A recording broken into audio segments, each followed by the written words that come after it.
President Biden recently admitted that he did not watch his own debate with Donald Trump. Now, this is a problem for a myriad of reasons, but that's not the biggest problem here. The biggest problem is denial. The Biden administration has made a career out of making excuses and deflecting blame. This has been the signature of the White House for these past few years. It's the exact same practice that White House Press Secretary Karine Jean-Pierre has done throughout the president's term. And if a question is too hard, make an excuse. If it hits too close to home, deflect it. I think you guys are very well aware of what I'm talking about right now, right? Last night at the fundraiser, the president blamed jet lag for his debate performance, but he was back stateside for well over a week. So does he really need more than a week and a half to recover from traveling in Europe, and is that really what he thinks caused his poor debate performance? So yeah, just a couple of things, and I do appreciate the question because you know the president has certainly spoken to this many times about the debate, and so he had an opportunity to do that in front of supporters, and as you just stated, he did that. He talked about, he owned that the debate was not his best night, and he said himself, it's not an excuse, but it's an explanation. I was standing here yesterday, and many people were asking why and what's the explanation. And that's what you heard from him. Look, the two, I think, in addition to the two major trips, he was also continued to do his presidential duties. He worked late in doing that, and he also prepared for the debate. And on top of that, there was obviously the jet lag, as you just asked about, and also he had a cold. And you all heard directly, you heard from him during the debate. He had a hoarse voice.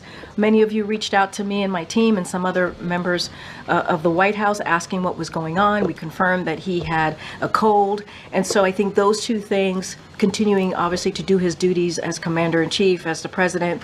And so I think some of you here in this room can certainly relate to, you know, what could happen when you're having an important moment and you're not feeling well, and also you wish you could have done better. But I believe that in the 4 years that we've had President Joe Biden, this is the one time where he absolutely shouldn't have used this technique. In an interview with former White House Communications Director George Stephanopoulos, the president was caught with his pants down, figuratively speaking, of course. But here's the interview that was supposed to calm down all of his donors in the entire Democratic Party. The interview that was supposed to tell us that the debate was a one-time fluke. By the way, if you haven't already, guys, I just want to thank you guys so much for always hitting the like button and subscribing to the channel. And take a look at this. I know you spoke with your doctor after the debate. What did he say? He said, he just looked at me and said, "You're exhausted." I said, I have medical doctors travel me everywhere, every president does, as you know. Medical doctors, some of the best in the world, travel me everywhere I go. I have an ongoing assessment of what I'm doing. They don't hesitate to tell me if they think there's something wrong. I know you said you have an ongoing assessment. Have you had a full neurological and cognitive evaluation? I get a full neurological test every day with me. And I've had a full physical.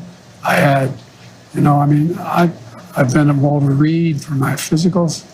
I mean, yes, the answer is. I know your doctor said he consulted with a neurologist. I guess I'm asking a slightly different question.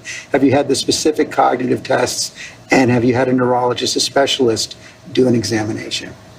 No one said I had to. No one said, they said I'm good.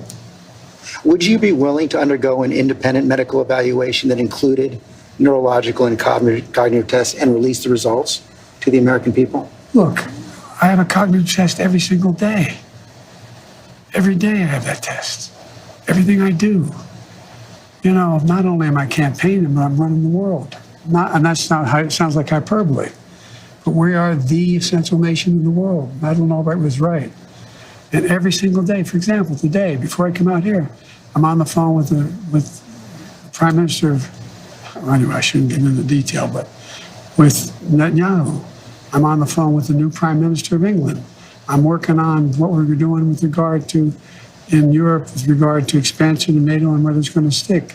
I'm taking on Putin. I mean, every day, there's no day I go through that are not those decisions I have to make every single day. And you have been doing that, and the American people have been watching, yet their concerns about your age and your health are growing. So that's why I'm asking, to reassure them, would you be willing to have the independent medical evaluation?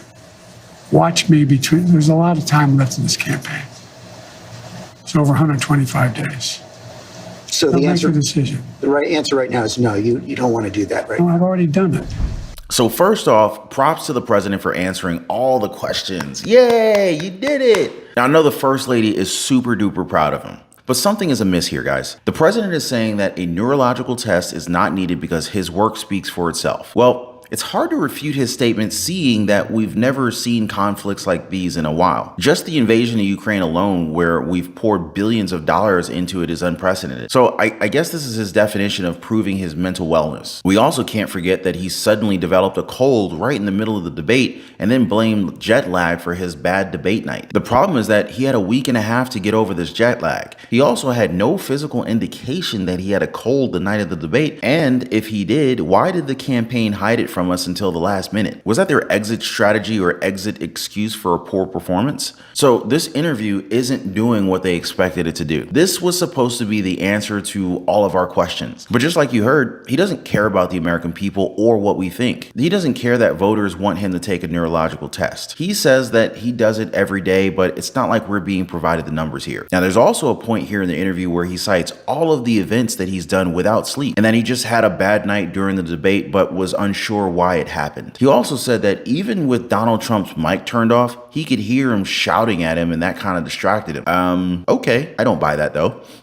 So in a nutshell, this interview with George Stephanopoulos asking the president, are you too old to run for president? This question went on for about 30 minutes. Now I know this sounds harsh, but that is what it is. But speaking of harsh, did you guys hear about the poll numbers? Oh yeah.